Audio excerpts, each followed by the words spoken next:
Ryan Ray and Ben Samuels present Bring in the Closers, a podcast on making deals and doing business.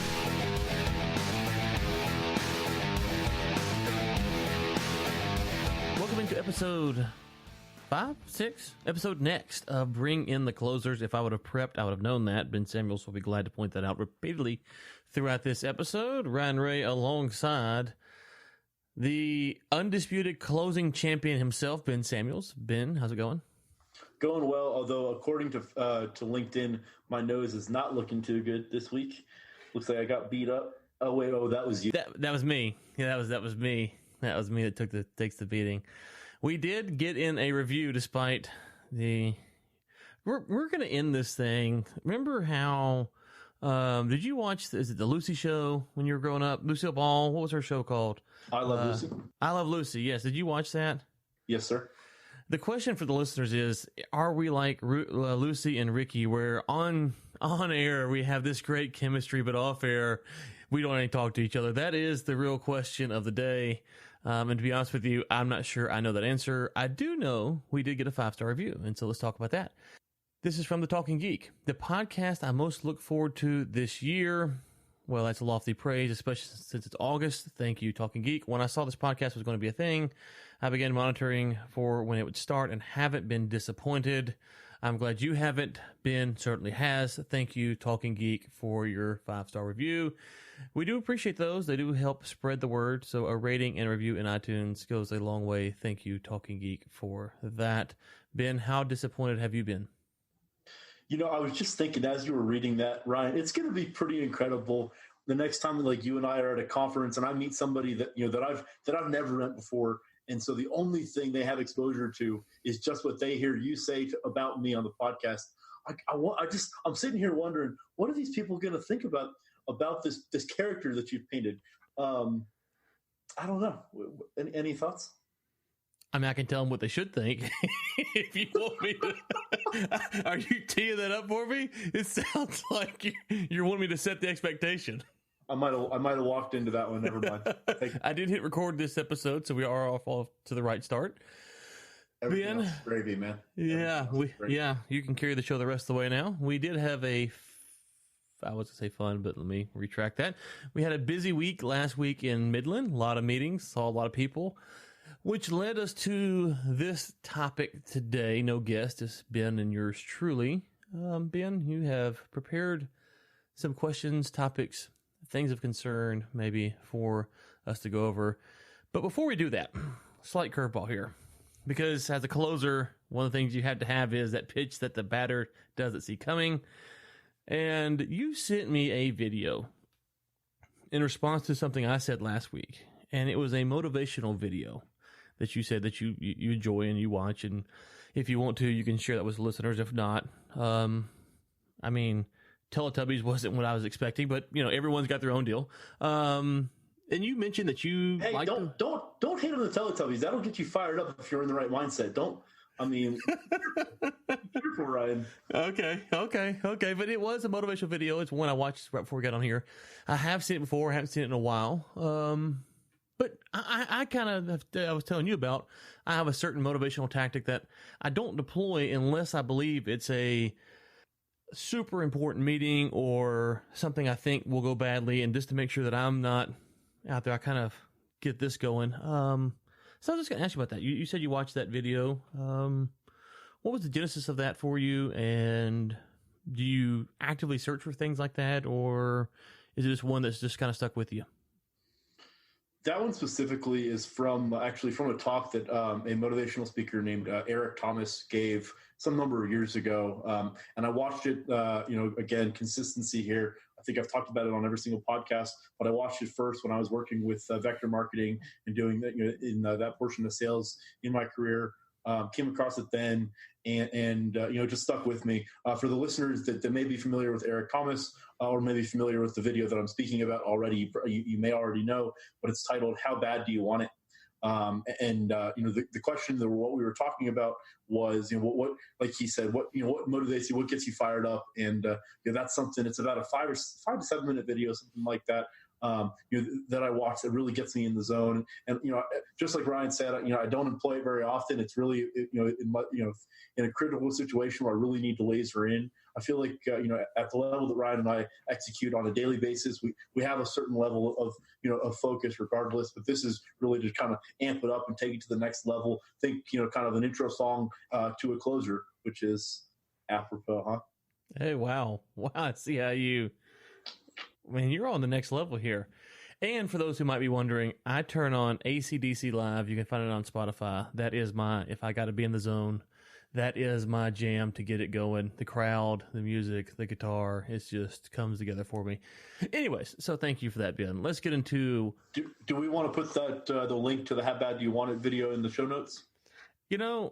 Only 45 million people have seen it, which is about a third of this audience. So yeah, we probably should put it in there so folks can see it. A large portion of our audience, based upon those numbers, probably hadn't seen that yet. So it can go from 45 million to 45 million in 2. You're being really generous there. Really generous. Okay, so Ben worked tireless. So I got to ask you this also. Second curveball. Back-to-back off-speed pitches here. I was thinking last night, and I'm curious your thoughts. This is all honesty. Am I the only person who has a love-hate relationship with Sunday night? Like Sunday night for me is like... It's like the night before Christmas, and I'm like jacked up the weeks ahead, but I can't do anything. I can't go open the presents. I can't go do anything. And so I enjoy Sunday nights, but Sunday night about 9:00, and I was blowing your phone up last night, as you know, because I was like just firing. I can't really do anything though. No one's working, but it's like, is that, am I the only one that experiences that? And I'm curious the listeners' thoughts, but what is your thoughts on that, Ben? That's something that, I may not be able to really address directly, simply because what works for me may not work for others. But sure. I find what works for me is I don't keep a 9 to 6 or 9 to 7 schedule or certain hours, and so there are times where I'll work all day Saturday and half day Sunday or through the weekend. I'm in a position where like we've talked about, I'm single with no kids, and so I have certainly less commitments. And so in order, in answer to your question, no, Sunday night isn't necessarily a launching pad for me, but there are definitely times where I have that kind of same anticipation of something I'm working on that may be coming together in the next day or two or something like that, and it just really wanted to kind of jump at things, but not in terms of on a day-to-day basis or like a certain time of the week necessarily. Yeah, I guess for me the thing is I know that once Monday hits, there's so many things that will be happening, but on Sunday night I can't do anything about it, and so I'm just kind of stuck there waiting for that to happen. So I was just curious if I was alone in that. Okay, Ben Samuels, first question: how many deals is too many, or is it how many deals are too many? It says like is. I'm reading the script here. I feel like this is like Deal or No Deal, or like Who Wants to Be a Millionaire. Is there a right answer? Can I get 50-50? A1, B a million, C 50, D 327. None of the above. No, it's. I think it really comes down to some of the things that we've talked about on the podcast previously. But what is my role in the deal? If my role is talking to people on a daily basis and working the process and being really the day-to-day manager of that deal, that I really only have the capacity, and everyone only has the capacity to take on so many of those. If it's more relatively hands-off, and someone else that I'm working with is going to be doing a lot more of the front load and a lot more of the brunt work, that I can take a lot more of that on. And so I don't know necessarily if it's a quantity thing. I think it's more about, and what I think about is once you kind of get into it, some people only have the appetite for doing one deal at a time, and that's totally fine. And if you're executing, there's nothing wrong with that. You probably have to have a pretty high closing ratio in order for that to make financial sense if you're doing that full time. But if this is like a side hustle, then that's absolutely fine. Conversely, I could pull it up here, but off the top of my head, I think I'll give you a peek behind the curtain here. I think I'm working currently in one role or another. I'm working on, it looks like about 41 different deals.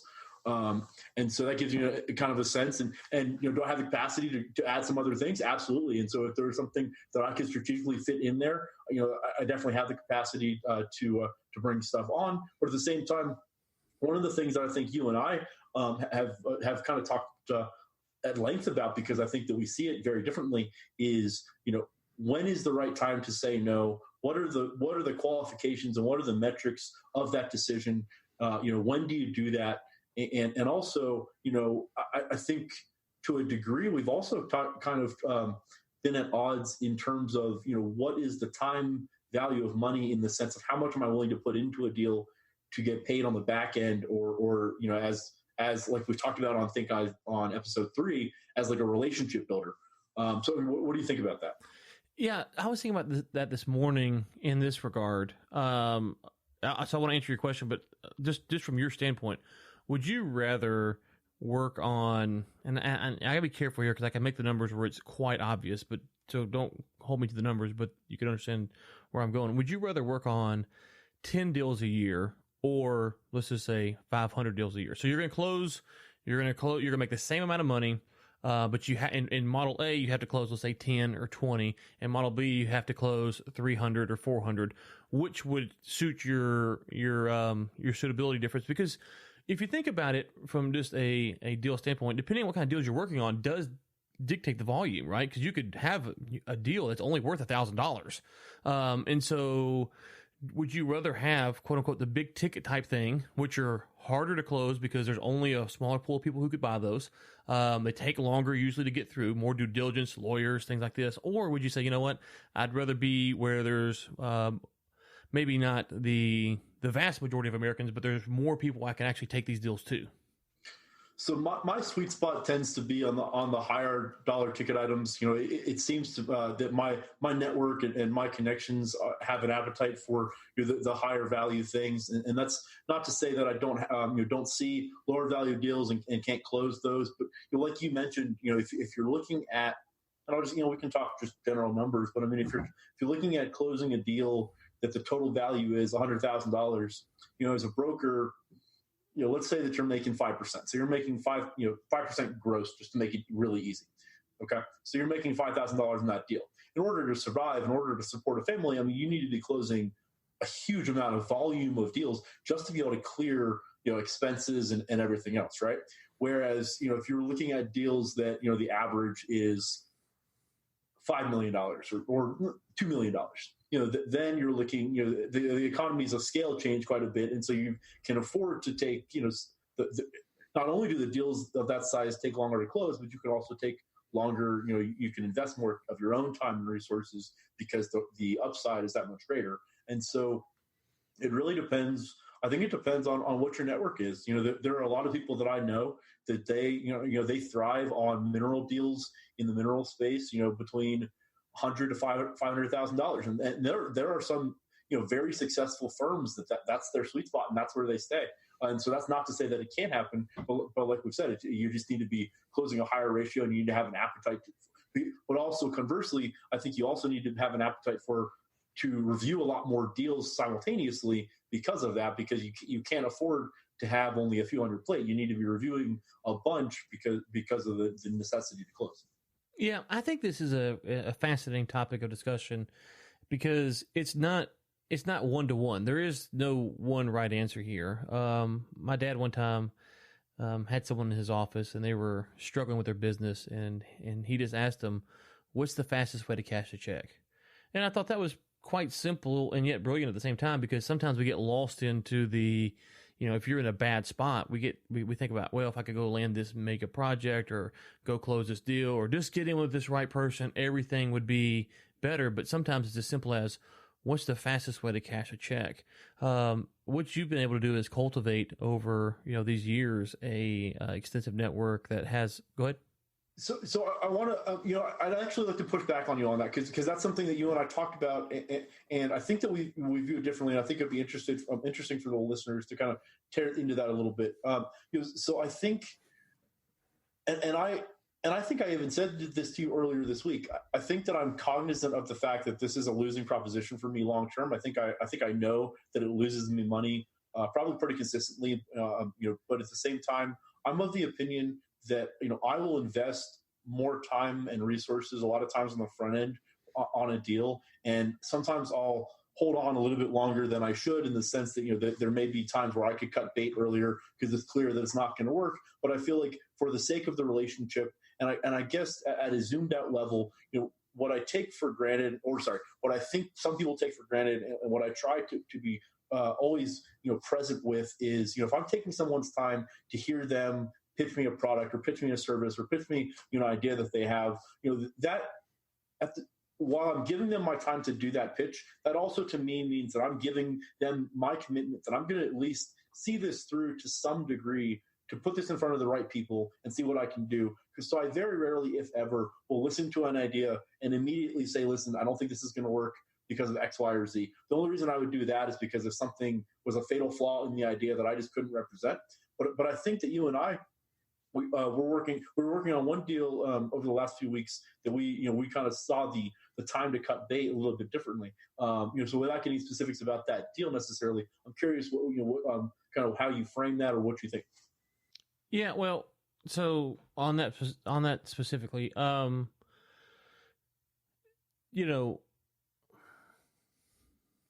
I think one of the things that one of my weaknesses is I have a tendency to stay into things too long. If there's someone I really like, then I'm willing to stay with them too long. And so what I have to do is, if there's someone that I don't have any emotional attachment to, I don't know them, I just, we're not friends, we haven't worked together, it's just something gets pitched to me, I try to buffer myself, because I know my tendency is to be caught up into something that's not going to work, trying to make it work, knowing it's not going to work, still trying to save it. So on things where there's not as much of an emotional connection, if I don't feel like me and that person on the same path, and I don't think it's going to work, then I'm more quickly to pull the ripcord, because I know my tendency will be is, if I do get to a relationship with this person, and we're friends or acquaintances, that my tendency is going to be to give the benefit of the doubt as it is. So if it's somewhere where someone comes to me, I don't know them, they pitch me something, and I'm like, okay, well, we can push it for a little bit, but if they're not seeing things the same way that I am, then I'm more likely to go ahead and stop at the end, because I've gotten burned in the past by my own doing, where I sat there and we became friends with the person, and then I'm trying to help them, and I should have known from previous conversations that we didn't see things on the same path. And it's hard to be in the position where you feel that you're trying to advise someone and they're not taking your advice, and then you keep going down that path with them. And so that's kind of my struggle. That's where maybe if I don't know someone, I'm a little bit quicker to pull the trigger. Yeah, that's absolutely fair. That's a great point. But to what I was saying a minute ago, let's unless you got something else on that, well, I'll circle back around. Okay, so on the too many deals things, what the point I was getting at is, I think when you look at the volume of deals, obviously the ticket price, if you will, look at the commission side or the fee or the back end or however it's structured, is different. And usually speaking, the higher value of the product being sold or whatever, the more lucrative you can make it, the more ways you can manipulate the deal to be in your favor. So if it's a $400 million deal that you're working on, you can back in maybe a consulting fee, whatever. You can structure it. Wherever if it's something there's only $1,000 in the pie, there's only really get the $1,000. My caution is to come out and say, what I was getting at was, you have a very good network and you've worked hard for that network.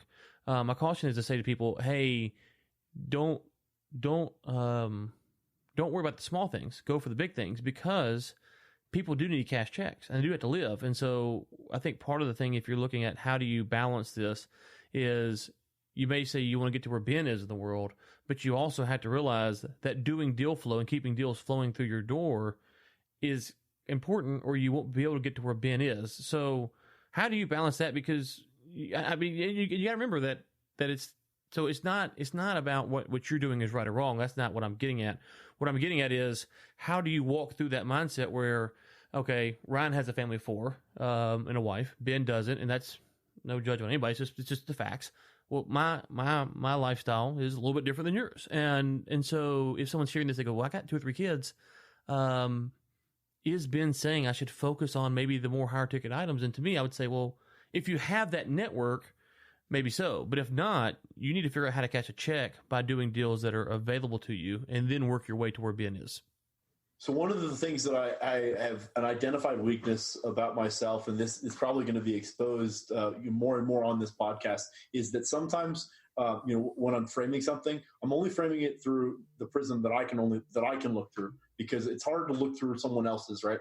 And so to that degree, what I'm talking about is what works for me. So just looking at Ryan, you and I look at that model very differently. We have a couple of different business proposals that you and I have been talking about putting into action, and we see the growth trajectory, and we see the way to grow those businesses very, very differently. And so, like you said, this is not a right or wrong at all. I'm just I was addressing what's worked for me and what's developed in my network. But don't get me wrong. I mean, on the front end, when I was starting to put deals together, I mean, you have to start small, right? You start small, you gain a following, you gain people's trust, and you build your name, you build your brand, and you work up. That it doesn't happen overnight. And so, sometimes I do get caught up in the fact that you and I have been doing this now for years and years, whereas someone that's listening to this may be looking for like, okay, so I'm motivated, but I don't know what I'm doing day one. And that's a whole different ballgame. That's where you're really just trying to, educate yourself in the market, figure out the smaller things, and then, build from there. Yeah, and I think the reason I push back so the listeners understand is that's kind of what I know about you, and we don't want to come off, at least I don't want to come off, I don't think Ben does either, as the guy saying, hey, go get on Twitter and send 400 messages to CEOs and then get one cup of coffee and then your life's going to be great and you're going to be able to close things. There's trajectories in life, and you have to work your way through those. And real quick before you comment, one of the things I think that for the listeners who said that they want to work through this, if they're going for low-hanging fruit early, it's a great spot that's a great place to start. It's called low-hanging fruit for a reason. But also, there's capacity issues, and there's certain types of deals, Ben, that are probably higher ticket than I'm dealing with now, that at some point I would have to wear suits, and I'd have to wear nice shoes and dress really fancy. And there's probably a certain point for me where I don't even want to go to certain levels because it's not where I want to be at professionally. So you have to balance that out, where you start at, and then you might say you want to be at a certain spot, but as you get there and you start working through these things, you realize, oh wow, okay, there's certain lifestyle choices I have to make, or I'm wearing a fishing shirt for crying out loud right now. That's a lot more my style than the 3-piece suit. So Ryan, I'm curious what you how you'd address this. So, and again, this is probably a decision that everybody's going to have to make it on individually, and so I'm only going to talk for myself. But the way that I decided to grow my business in both the mineral space and the water and midstream space was I didn't walk in, or I didn't try to walk into any door unless I knew that I could bring them direct value that was going to be actionable, it was going to be immediate. And so when you mentioned about spamming 400 Twitter DMs to CEOs, I think that's directly in contrast with the model that works. I think what's important is when you decide, or what I have found that works for me is when I decide to take someone's time, I want to make sure that regardless of whether they like what I said, they found whatever I said valuable enough to have not felt like they wasted their time. And I feel like if you're listening to this podcast and you're just getting started, you can't walk into the CEO's door at one of the top 10 companies in the Permian, right? That's not going to happen. But that doesn't mean that you can't find the right person to talk to, whether that be a lease operator or rig hand or mineral owners in the area, or talk to people at cafes. However you want to build your network, you need to kind of build it organically. But the point that I really want to hammer home, just because of what you mentioned, is, like I said, I take that sense of delivering value really seriously, and I think that's really what gives you trust at the end of the day, because the next time I call that person, they know that I'm not going to waste their time, and they know that I'm not going to pitch them something that's totally, completely out of their fairway, and because I've done enough work to figure out what where I need to stay, and I think that's really valuable. I think that's how you've done things from what I've seen, and it's worked very well for you. So no, I think that's I think that you're right there, and that's I think we'll kind of probably say the same thing a lot. But part of the thing with the show is it's not a sales show; it's a deal show, and there is a fun sales as part of this, but it's not that, hey, get out there and just wear people out till they actually buy your product. Okay, so we touched on it a second ago about pulling the ripcord, and we've talked about that on kind of the red flags. We were talking about a specific deal that we're looking at, but let's just take it here, repackage this. Ben, if you're sat down on a day and to say 10 meetings could be a normal day for you. You have 10 meetings, 10 different proposals, ranging in value, ranging in time, length, potential people you might be interfacing with. How do you weigh those out? Because theoretically, you could have a deal that only nets you $1,000, but it puts you in front of someone that you never would have met before. So you have to money's important, but there's other things at play when you're evaluating these deals. So how do you figure out, okay, these are the 4 I'm going to work out. I've got 41 I'm working on. I'm going to add 4 more and cut these 6. One of the things that I think is a strength of mine is, and I think you and I have talked about it offline quite a bit. I used to play quite a bit of poker, and I still play a little bit. One of the things about poker and gambling is, it's this mentality when the chips are in the middle, or when you have chips in front of you, it's no longer money. It just represents units of value, and you're trying to accrue more units of value. The reason I bring up that analogy is because, and it may sound hollow to some of the listeners, but it's really, and I think you can probably attest to this because I've pushed back enough times, and you probably have seen this between you and I really don't take into account the dollar value of what the net I'm going to receive on a deal on the front end. That's not one of the things that's in the top of my filter. And what I mean by that is, again, I'm really more focused on the relationship, and what I'm focused on is what are the chances that this can close, and how quickly, or how much value and how much effort is going to take me to close. Now, that at a high level is very true. If there's a deal that is a home run, that I'm going to net high 6, 7 figures on, of course, that's going to be more on my radar than others. But in terms of a kind of a pre-vetting process, I really don't focus on the money nearly as much. I'll take on, I worked on a deal, I met with a woman 3 different times for a total of about 4 hours over about 6 weeks, a couple months back. And that was for 3 acres in Martin County. And, my net to that after we got done was $2,000. And so was the 8 hours of work, worth $2,000 on a per hour basis? Sure. Do I generally take on, do I usually take on that much work for that small of a net? Probably not. But that's, again, that's a decision that you and I and everybody listening has to make individually. That's also going to be commensurate with where you are in the process. So how would you advise someone who is, they're not Ben Samuels, they're novice or intermediate level or whatever, and they're trying to say, well, Ben, how did you make that transition? Because one of the things I will say, you are frustratingly not concerned about the money on the front end, because there's been several times like, so what are we getting paid on this again? You're like, I don't know. I'm like, well, right. So what are we getting paid on this again? And you're like, I really don't know. It's like, okay, I'm asking a third time. I get the same answer. But I understand why you do that. I get it. How have you been able to, cultivate a sense of, okay, you know what? This is a small deal. It's going to take 3-4 hours. It's only a couple $1,000s. But it's worth my time. Like, what are the things? Are you thinking about long-term prospects? Are you thinking about, what? Sometimes, I haven't done a deal in this county just to make up. I don't know about this case, but just for argument's sake, I haven't done a deal in this space or in this area. You know what? This is a low value deal, but I can get it done. And then it kind of gives me credibility in the space. What are the things that you're looking for as you're trying to evaluate that? So I say it quite a bit, but my role in a lot of these deals optimally in a perfect world is for me to make a couple of connections, put people together, put the right stakeholders together, and step out of the way and facilitate whatever I need to do in the middle. And what I mean by that is, there are times where I'll look at a deal that, immediately I think of, okay, so X, Y, and Z needs to hear about this. And so I'll fire off an email or send, or make a phone call to those 3 people.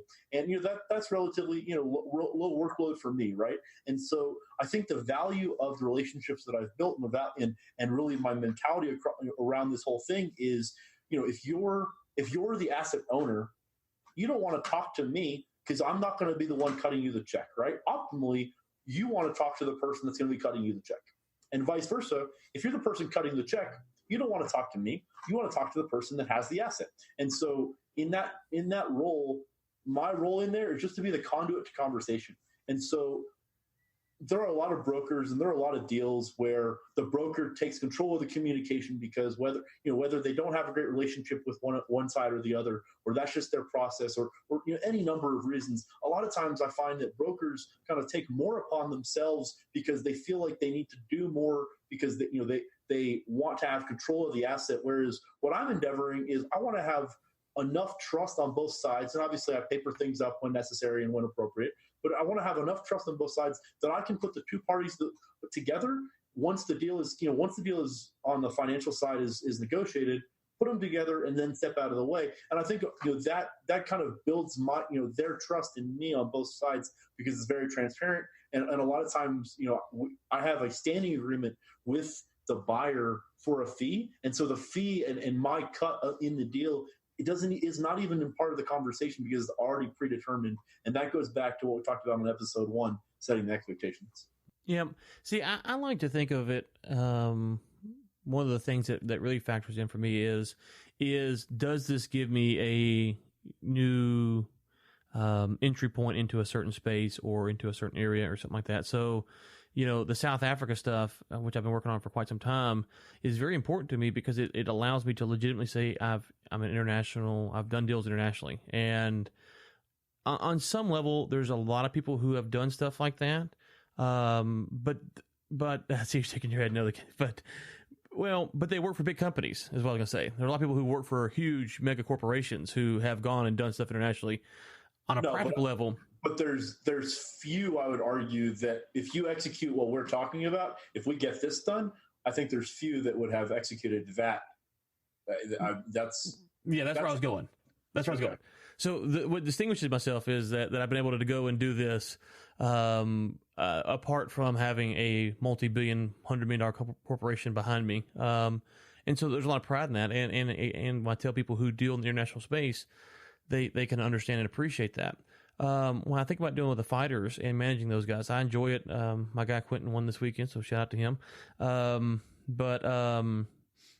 a side note, I mentioned this on LinkedIn, but the president, the CEO of Bare Knuckle Boxing, is going to come on and talk about the deal that he closed. It's going to be, I think, a pretty good story. But anyways, if I want to diverge into the sports agency business, I'm a legitimate sports agent. I've negotiated sports contracts for fighters. And so that opportunity, while it's not making me any money, I spend more time than I make because I'm literally not collecting any checks at this point for it by my own choice. But if I want to be in and I wanted to go to be a sports agent, I have now the platform to do that, where as if I said, you know what, I'm going to go to the NFLPA or the MLB or NBA or whatever and get my certification and then go try to solicit, it would be a little harder. This actually gave me the in through someone I knew who believed in me. And so I look at things like that and say, you know what, there's a lot of value. If there's value that can get me into a space or get me in front of people that it hasn't before, sometimes that I'm willing to take a lot of risk on. I've taken a lot of risk, if you will, as far as time goes with the fighters, because it's not, even if I was collecting from these guys, because where they're at, they're not making a lot of money. I wouldn't be making a lot of money. But if it's something I really decide I want to build upon, I have the potential to do it. And I've been able to put a little resume out there. Whereas if I wanted to just go cold turkey and get into that, it would be really hard to do. Absolutely. From a credibility standpoint, absolutely. What I would be curious on to hear you talk a little bit more on is, I'm very hesitant to branch out into a whole different industry. I'm very hesitant to take on, and I'm not talking about deal flow in this sense. I'm more talking about, since what you're talking about is kind of more business development and actually building something in a space. I'm a lot more hesitant to do that because a lot of times it takes. There's a learning curve and there's, all those things, right? And so unless it's relatively similar to something that I have experience in, I'm pretty hesitant to jump into something new because I'm always kind of, and concerned isn't the right word, but apprehensive that, if this really takes off, I have to take care of it, right? If it takes off, I can't just let it die.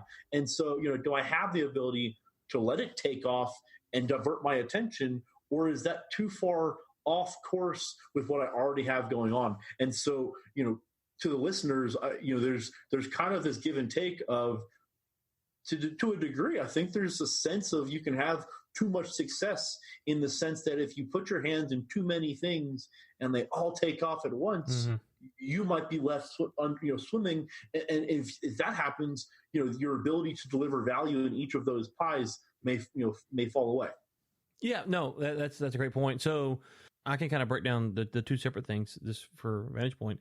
The international stuff is a very slow moving wheel that's taken years and different avenues to try to get to. The fight stuff is interesting because, it was very easy early on to kind of have success in that business, mainly because the types of things that me and you are working on, this isn't nearly as complicated. It's not nearly as complicated. And so the accessibility of the players, the promoters, to try to get involved with them, and to figure out what they're looking for is actually pretty easy. And I didn't know that going in. It's just, I got the job and started going after it, and I found, okay, wow, this is a lot easier than what I do a lot of times. Now, I've been doing it for probably 2 years now, and I found that to grow the business, I mean, you've talked about this offline some, to really grow the business is going to take a substantial probably amount of my time. I'm going to tweak the way I do things and this, that, and the other. So I've got to decide if I want to do that. But and I don't know how to say this, but to say it, but I did find that if you want to put your mind to it, there's a lot of money to be made, and the entry point is pretty low. And there's a lot of ancillary benefits that I think if you can scale that type of thing up, you can actually do. I know you said it's kind of business development, and it is, but there's also a lot of deals because you're negotiating contracts. You're trying to sign fighters and negotiate terms with them. So it's, and when I first got into it, I'll be honest with you, one of the things I thought of, I had several guys fight over the course of a weekend, and I made like $400 or $500. And I was telling someone about it, and they're like, "Oh wow, that's not a lot of money." I said, if I told you I had a rental house and it made $400 this weekend, this month, you would think I'm cash flowing, baby. It's the greatest thing ever. And I got guys who are going out fighting, and I'm not getting punched or anything. And I made $400 or $500. Now, $400 or $500, obviously, in the grand scheme of things, isn't a ton of money. But it is interesting when you stop and think about how we view income coming in. And you've talked about this singles concept. Well, that's like a sacrifice bunt. It's not even a single, but we talk about low hanging fruit. Talk about getting into places, stuff like that. I think that sometimes folks kind of limit where they can go. If you have the skills to kind of navigate, to kind of talk, to negotiate, there's probably a lot of spaces you can actually be successful in. It's having someone letting you get in and validate you at that point of entry is really the key thing. And that's what it was for me with the fighting stuff. I wouldn't have been in it if someone else validated to me a certain fighter, and that fighter who fought this weekend gave me an opportunity. Absolutely. And to kind of come at this from a different angle that I don't think we've really talked about, and it's certainly not an area of expertise for me, so I can't talk at length about it. Maybe you can, and maybe you have more experience about it or with this. But you keep in mind, for the people listening, we're talking about facilitating deal flow and facilitating quote unquote kind of offline and private market deals. There's a lot to be said for many of the same concepts, if not all of the same concepts, can be applied to an Amazon dropship business, or if you're familiar with ClickFunnels. I mean, this is something that can be employed across a bunch of different things. And so in those different markets, kind of apply what the concept that we're talking about, but it's all the same thing. So I wanted to point that out because I think that we've been pretty consistent about talking about kind of at an overall theme, one style of deal, and these things are kind of these are universal. Yeah, and I think too that one of the things that I've kind of learned is that if you can understand negotiations, if you can understand how to interact with people, how to read them, if you can understand that, it can actually go from industry to industry to industry. The hard part, and what you have to be careful of, is trying not to use the lingo till you know it. That's kind of the thing you got to watch for. Because if you go from, like Ben, for instance, if he was to bring in maybe some of the lingo or talk a one-to-one, it's kind of a hard analogy to make, but, throw out some terms that you might use commonly in a negotiation with mineral rights, or minerals to a fight promoter. They might be like, what are you talking about? I'm not worried about any of that stuff. But at the high level, if you can understand how to read people, how to get the information that you're looking for out of them. And one of the things, Ben, I'll say, and I'm curious your thoughts. So with the fight business, one of the things I learned was the local regional fight promoter is worried about how many tickets can your fighter sell. That's the first thing, if he's a professional. The second thing is, can he bring any amateurs along, because they don't pay the amateurs except for maybe travel or hotel. So if you have a professional fighter How many tickets can he sell? And does he have any amateurs to come with him? Once I know that, now I know how to negotiate with these fight promoters basically until the rules change. But that comes from being able to listen to people, ask the right questions, probe for information. Why don't you want him on this card? Whatever the things may be. And that's, as you're saying, that works in a lot of different industries. That's just talk about closing a deal. That's part of closing a deal, is learning to develop those skills. So for me, one of the ways I learned to do that was I started going on sales meetings, and I just kept being told the same thing over and over and over again by clients, that they were frustrated with this, frustrated with that, looking for this. And I learned quite early on, if you just listen to what people are frustrated about, you can almost learn how to negotiate pretty quickly, because you can, you can know what they're going to say. How did you learn that skill? I mean, I've read, I think Never Split the Difference is probably the best book on negotiating, in my opinion, but I've read books and business books, but real world, practically, that's kind of how I've gone through this process. You said a lot there. Which process specifically? I want to make sure I'm on point. My question, I guess, specifically is, when I started, if I'm doing a deal in oil and gas, depending on what the deal is, I've learned how to listen, how to pull that information out. When I went to the fight business, I learned that I already knew how to do that, so I just deployed those tools. As you're saying, it works. How did you get the skill? How did you hone that tool, if you will, to learn how to pull that information out and to deploy it in future negotiations or the current negotiations? Was it, did you go to training? Was it kind of something that came natural? Was it books? What, or just being around the business and just listening to what people are saying? Did you have a mentor? I'm curious from your perspective. It's a little bit of all four of those. In addition to that, I'm always seeking out knowledge. I'm always trying to learn. Actually, before we started recording the podcast, I've got 4 or 5 different articles on slurry injection wells up. I'm reading through that, because that's something that has become more and more popular in the Permian Basin, and so that's something that I'm trying to make sure that I'm keeping on top of what's happening and what's new. In addition to that, when I was first starting out, and this is something that I did even starting in undergrad, is I would message someone, whether it be a LinkedIn or what have you, and ask for 15 minutes of their time, and say, listen, I'm trying to get into the space. I'm trying to learn X, Y, and Z. I have, and then have a couple 3 specific questions. I have these questions. Can I take a little bit of your time to just hear a little bit of your story, and maybe we can talk through some of this. And the feedback that I got was overwhelmingly positive. I had a lot of great conversations. I had a lot of people that are probably at the time maybe didn't deserve their time, or maybe I just framed it in the way that they wanted to help.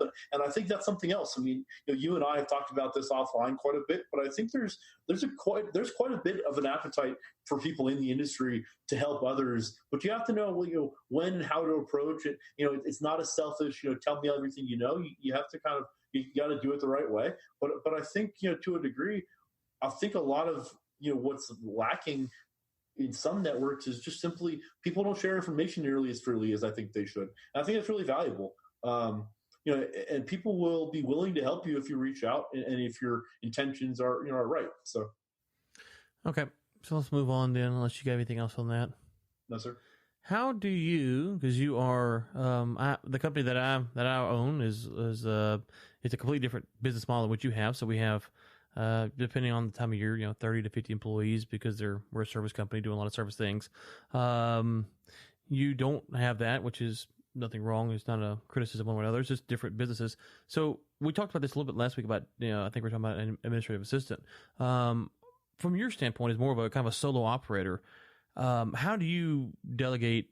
When do you bring someone in? How do you negotiate those terms? Because obviously, if it's administrative assistant, it's probably more like a contract or per hour basis. But if you're trying to say bring in a geologist, you might be trying to negotiate a deal with them. How do you look at it and say, this is something I want to pass off? Or how do you look at it and say, this is something I want to handle myself? Definite weakness of mine. I'll admit it live on air. I don't delegate tasks that I think that I can execute at a high level very well. And what I mean by that is there's a lot of times where I take on a lot more work, and I do it personally simply because I have and I'll freely admit, I have an exacting standard, and I have a very, very, very high level standard for due diligence work, whether that be formatting or how it's presented, how the information is torn through. And so there's a lot of times where I'll do a lot more than I quote unquote should, but that's just something that I navigate around. Outside of that, I do have a pretty vast network of contractors that I contract out to, and I have varying levels of relationships with. What I'm looking for, or what I look for mostly, is, and I think I put something on LinkedIn maybe about 6 weeks ago, looking for some additional people, and I got a number of responses. I'm looking for somebody that's comfortable working, not necessarily all for, but if he's comfortable working for upside, comfortable working for equity. And the reason I look for that on the front end is because what that tells me is that they think that their value that they're bringing is worth that. Because if somebody's coming to me and is just very hard line and I need a day rate and that's it, that's not a negative at all, and doesn't mean that I don't employ people or contract people out like that. But that's that's not necessarily, if I had to pick one or the other, I'm going to pick the person that's comfortable working for equity, only because, again, that tells me that they're more comfortable in their work and what they're bringing to the table. And again, that may be an unfair characterization. I'm not saying that that's blanket across everyone. That that definitely speaks to my experience. Well, yeah, I guess I would ask, like, how do you? So you got to think about this. So you have your network now, and so the people that you know on various levels, and so it's a little bit easier.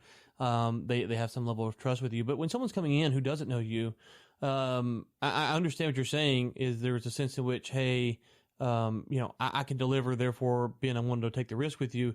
But also, how do you walk through it with the person who might be willing to do that, but they're like, I don't really know Ben. How do I know Ben's going to come through? Is it you papering up with them? How do you maybe rest assure someone who goes, you know what, Ben, I would love to do the backside stuff, but I really don't know you quite that well yet. Absolutely. Number one, we do have service agreements that address that, and all the compensation is clearly lined out. In addition to that, though, Ryan, what I've found, and there are probably very few exceptions. And again, this is something that I picked up in vector marketing, but I do all of my business. Now that I'm thinking about it, I can't think of an exception off the top of my head. I do all of my business with landmen that I've been referred to from people that I know personally, that I have a relationship with, that I trust, wouldn't put me in front of somebody that they don't trust. And that's the vetting process for me. And so there have been times where that I've been looking for someone, and someone that I trust has referred somebody. I don't even interview that person. I simply send them a contract and say, review this. If you have any questions, let's talk. Then we have a conversation about, hey, this is what I'm looking for. And then without meeting them, day two, they're on a project because I have that level of trust and that level of relationship with the person that brought me to them. You have a face like you want to say something. I'm curious. That's how you got stuck with me. I'm surprised you still use that method. I mean, you got to take the good with the bad. They're not all wins. I haven't given you a hard time this episode. You've been a little salty, so I've been trying to keep it in the fairway. So but it was just there. So no, but we were together all week, like in person last week. So I feel like we got to kind of dial it down. I mean, if we keep going, I mean, like it's just too much. As it is, I'm going to see you next week. What is it, in 8 days in Houston? I mean, Is it that soon already? It is. Wow. Closing in on a week. Wow. By the way, just a quick plug. Ryan and I are going to be down in Houston for Summer NAPE. Unclear if we're actually going to be walking the floor, but we will be around downtown taking meetings, etc. And so if you want to chat with us, reach out to Ryan or I, and we will work it out. Yeah, we'll be at the 1031 exchange. I can post that on my LinkedIn or send to Nate or something. We put in the show notes. There's a breakfast, I think it is, a 1031 exchange meeting. I don't know how many attendees they're expecting or what their appetite is for. Yeah, it may be closed. I don't know, but we can at least put it out there. It's you just got to sign up for it. And then there was something else, I don't know, but we'll be posting on LinkedIn the events that we're at, or you can DM us offline and we can tell you where we'll be as well.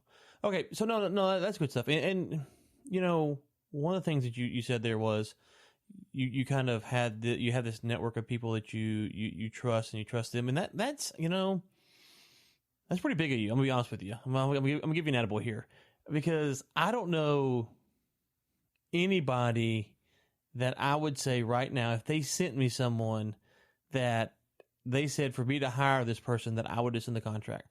I don't know anyone that I would say that about. That anyone that I know on this earth, that if they said, hey, you need to hire this guy, I would hire them sight unseen. And it blows me away that you're willing to do that. And I'm not knocking it. It's just like, I can't imagine ever not talking to the person myself, or if it was depending on where it's at, having someone else I know talk to them. I can't imagine if they're going to be interfacing with me directly. I can't imagine hiring them sight unseen. That's just mind-boggling.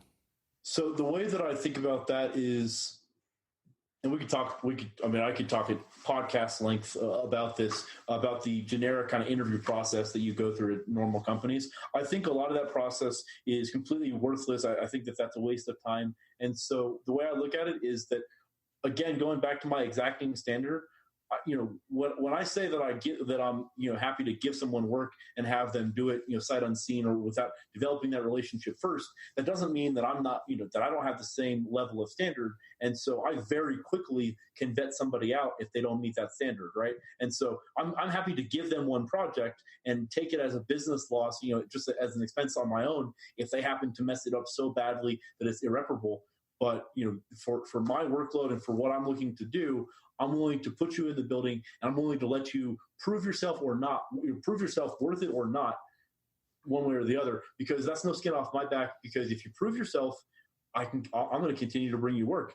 If you mess up the first one, I've got a very short leash, and I'm going to cut you. Whereas if I was looking to hire somebody and I went through the interview process and all those things, you're investing a lot of time in that person. And then if you're training that person, that's even more time. And I think that a lot of times, and again, this is something that we could talk about offline or at length. A lot of times companies, you'll find employees or contractors even that are there for the long term or there for a long time, only because they're so entrenched in the process that it's hard to pull them out, and you've given up so much resources to train them to do what they're doing that it's hard to divorce yourself. Whereas I like to have the relationship be a lot more fluid in the sense that I can very quickly, and I think you and I are probably similar in this sense, I can very quickly figure out if somebody's going to cut it or not, whether that be they can't move the pace that I'm moving at it. Right. And I mean, there's a number of people that I've worked with in the past that do phenomenal work, but the pace and the workflow just didn't marry up.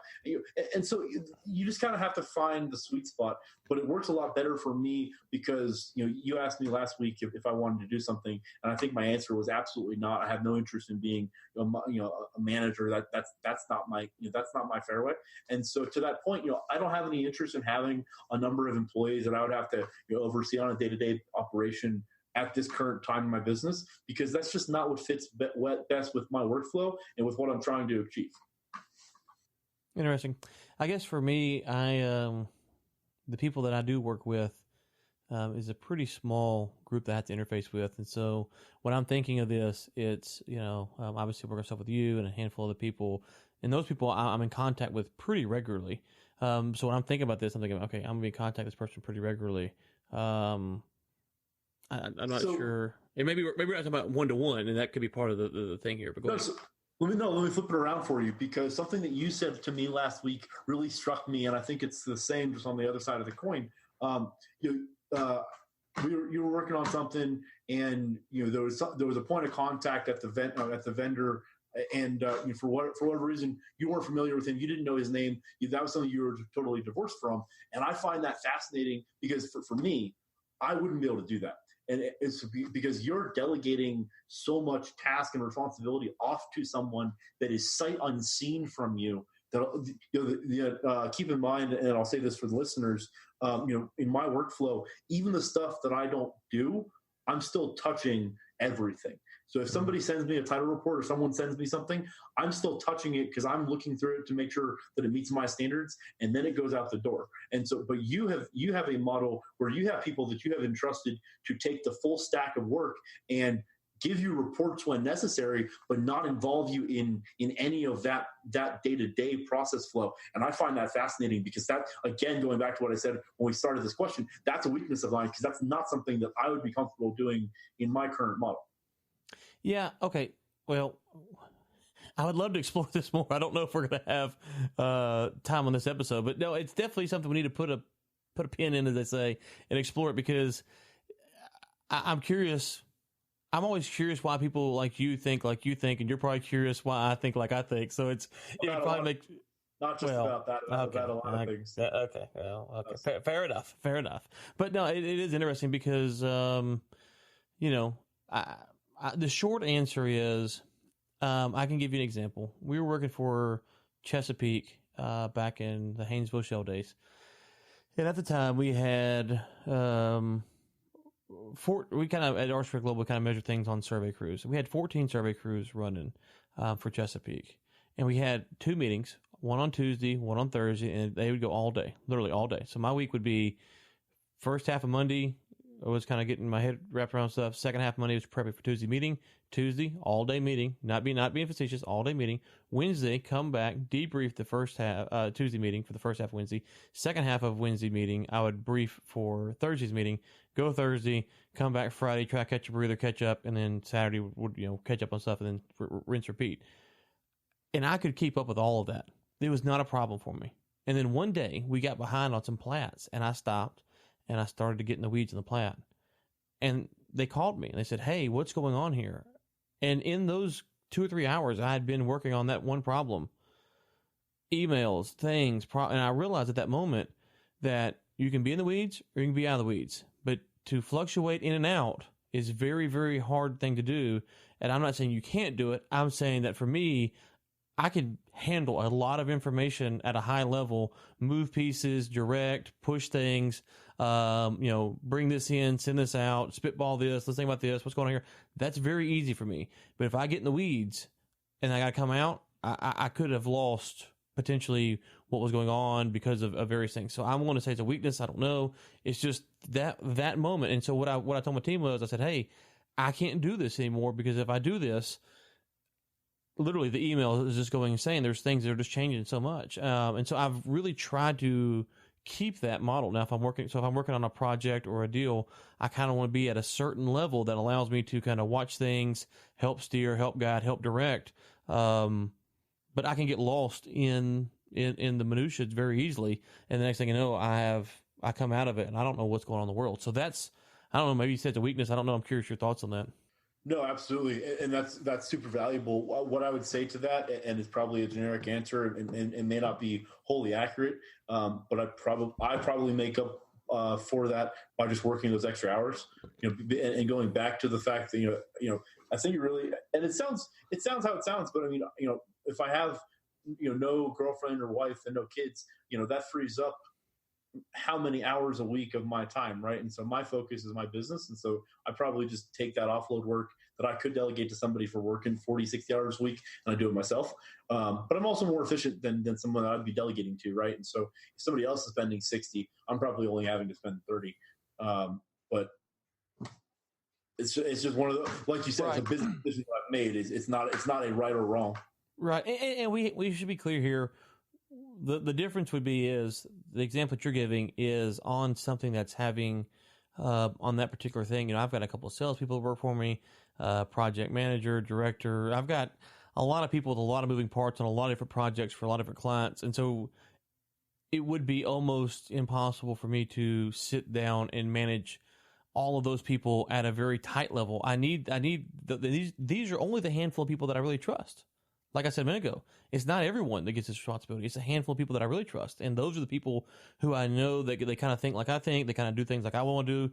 And therefore, I don't feel like they have skill sets that I don't have, and I have weaknesses they don't have. But I also feel like it's part of an extension of me, if you will, than it's just some separate person. But also, I mean, at a very core level, at a very base level, you have a business model that employs you and necessitates employees. I don't, and so I mean that's also something. I mean, you would not be able to do what you do without employees. Whereas, while it may stem the tide sometimes, and I may go slower at times, it's not a necessity for me to have. No. No, that's very important. So for those types of things, it's definitely a necessity. I wouldn't deal with that business if I had to do it myself. It just wouldn't. It wouldn't be lucrative. It wouldn't be worth my time. It wouldn't be it wouldn't be a thing. So no, there's definitely differences. I think one of the things on the show on this episode we've kind of talked about is, and I hope that it comes across to the listeners, is we're trying to give you the spectrum here of things that are going on. How do things work? How do we see things? We don't have to agree on everything.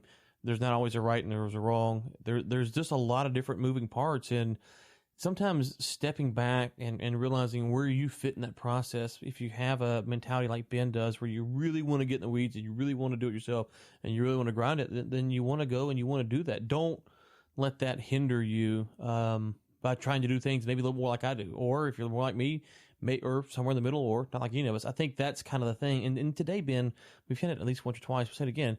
It gets so old for me when everyone says this is the way to do it. It's like, well, that's your way to do it. And so good for you. My kind of rule of business books is let's do a business book, and then most people don't have the same personality I do that writing these books. So I take 10 to 15% of what they say that kind of aligns with my personality. It's okay, this is actionable for me. The rest, okay, maybe it's great for someone else, but for me, it doesn't work. I would go as far as to say that it's possible that somebody could listen to all 6 of these episodes and listen and continue to listen and do everything in opposite of what we talked about and still find success. I mean, there's not one model to do this. There's not one way to put this together. No, definitely not. Definitely not. Okay, well, we are up against the clock here. I know we loosely talked about a guest next week. Do we have one that I don't have one booked. We might have one booked, but do you have one booked before we say we're still waiting to hear, or do we know yet? Well, we don't have one booked yet. We're still waiting to hear. Okay. It may need to be the week after. Nate still haven't been able to confirm. But sure. Okay, so we will have some more guests coming on, and we haven't really figured out the formula for the show. We're still early on, so it'll be kind of a work in progress. Sometimes me and Ben, sometimes Ben and a guest, Ben and I and a guest, or however you say all that. And so we're working through that. Go ahead, Ben. So one thing I wanted to mention, anybody that's listening that's connected with Ryan and I on LinkedIn, if you could come to my defense on these posts, it's getting, I feel attacked. I mean, literally. But if you want to throw me a bone, just kind of like tell Ryan that he needs to lay off. I would appreciate that. That's my only pitch for today. That's all I get. I will back you publicly if you will tell them how you treat me privately. I'm sorry. There's a back connection. I'm sorry. What? Yeah, I'm like the abuse victim who's just lashing out for help. That's all. This is my cry for help. The audio is cutting out. I'm sorry. Nate, you gotta work on it. Yeah, Nate's got to work on that. Oh, boy. The audio is cutting out for some reason. Sorry. Speaking of LinkedIn, Nate will put our LinkedIns in the show notes. Bringintheclosures.com is the website. There's a number there. You can text us a question or leave us a voicemail. Ben, anything else before we get out here today? I know I'll be in Houston the next 2 weeks, and maybe we'll be in Colorado together at some point later this month. It's TBD on that, but we'll be at Nape for sure next week, or in and around Nape, or whatever. We'll be in Houston, wheeling and dealing. I didn't even know you were following me up here. I feel like 3 weeks out of 4 is too many. I feel like we need to have a conversation because I'm seeing you like 3 weeks after that. Anyways, it's moving along too quick. 3 weeks after. Yeah, last weekend in September, or like third weekend in September. Unless you're bailing on me, we've got plans for 24, 25, 26 in Dallas. I can spill the beans on it. Oh! I'm looking at my calendar now. Yes, we do. Yes, we do. Wow. Yes, we do. Wow. Okay, never mind. I thought we were seeing each other, but never mind. We do. So, good Lord! You see how it is, people. You see how it is. Okay, LinkedIn, bringintheclosures.com, website, text, voicemail, questions, comments, concerns, ratings, reviews, all of that great stuff. And Ben, what are you going to do this week, man? You going to close the deal? We're going to close the deal this week. Yes, sir. All right. Thank you, listeners, for tuning in, and we'll talk to you next week.